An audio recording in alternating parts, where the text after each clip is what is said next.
country is better known for those political years. If you care to read in our history, in the first 27 years of our nation's life, we had formed government 12 times. From 1975, independence, 1977, first elections, 1980, first vote of no confidence, 1982, second elections, 1985, second vote of no confidence, 1987, third elections, 1988, third VONC. I'm talking about those that have been successful, not those attempts that were unsuccessful.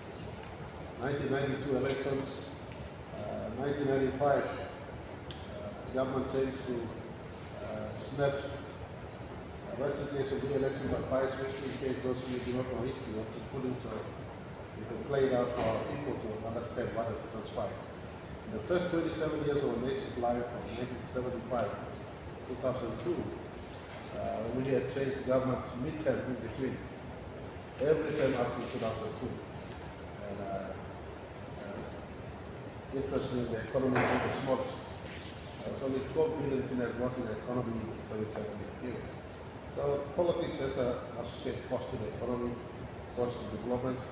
First 27 years we had that sort of vote of no confidence contest. The only stable period we were sailing through stable was Somalia's 90s, courtesy of the organic law political party candidate that Mekere passed in 2000. Despite all the many challenges I mentioned earlier, including politics, they maintained composure and be coming to concluding 2024 in a few hours' time. Some evidence of work that has taken place this year. My team in office will release full dossier of not just what we've done this year, but in the last few years we've been in office. There's a pack here later on. My office will have a letter attaching all these statements to all of the media outlets. Just from a headline perspective, as you know, my special interest is to grow economy. And I give you headline numbers. Details are there for all of you to check through and ask later on. But on the headline, for instance, last year, our economy was 110 billion in economy. We are concluding this year 122 billion in economy at the macro level. So just as one indicator of us going north in an effort to reach a 200 billion in economy by 2030, we're still pressing the pendulum to grow economy.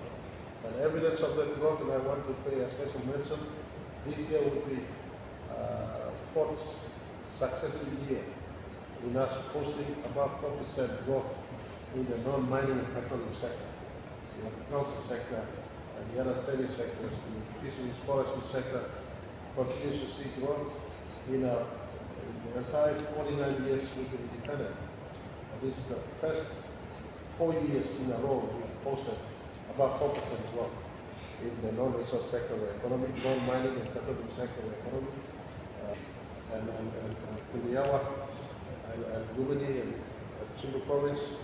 Those were provinces that experienced rain-induced disasters, whether it was flood or landslide, road blockages. We also experienced the Maramuni landslide that covered the entire village. So we had natural disasters also this year. And we also, of course, apart from the January 10th event, we had social disorders, disasters, whatever you may want to call them, crime activities. Also occurred in between those lawless activities, roadblocks, killings, etc. Were part of our survival in 2024. Of course, and I want to say, pass my sympathies and condolences to those who experienced loss as a result of lawlessness, including the family of the policemen that are still outside of Tari.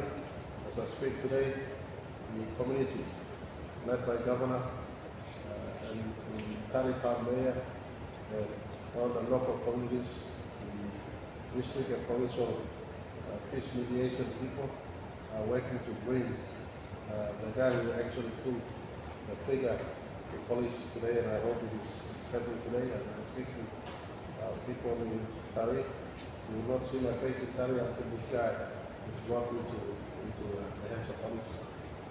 Words have gone up, the committee is working.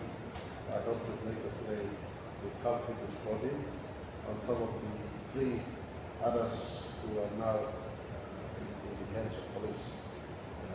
From what I received, the person wants to surrender, but he's also fearful of his life. And we're making sure that he comes to the police today. He's brought straight, he's admitted he pulled a trigger due to certain illegal activities that was passed, was transacting between the police who lost his life and himself. And we hope that that is proven in court, in a competent court, and he gets the full brunt of killing of the policeman. No amount of reason gives another person the right to kill someone else, and especially an officer of law. So, those problems are taking place right through the year.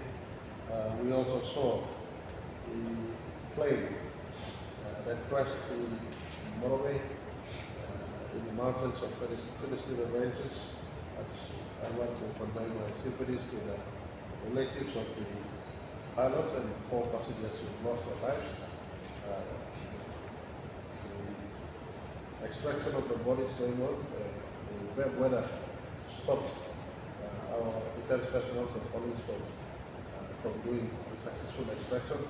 I want to inform everyone that hopefully today the body of the pilot has been taken out.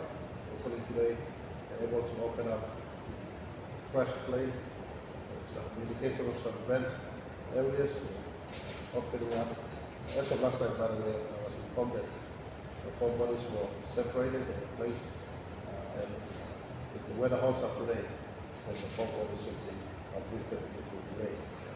And so those who has been our year in passing as far as the bad news are concerned, but I want to say not all is bad, or was bad this year, despite the negatives that sometimes seems to run ahead into our headlines. Not all was bad this year. We also picked up well. I want to say thank you to all our public servants. All our public servants who worked right throughout the length and breadth of our country. The teachers, the health workers, the policemen, the village court officials, the public services servants in our offices, right up to our Chief Secretary's office. I want to say thank you for holding up and holding forth in 2024.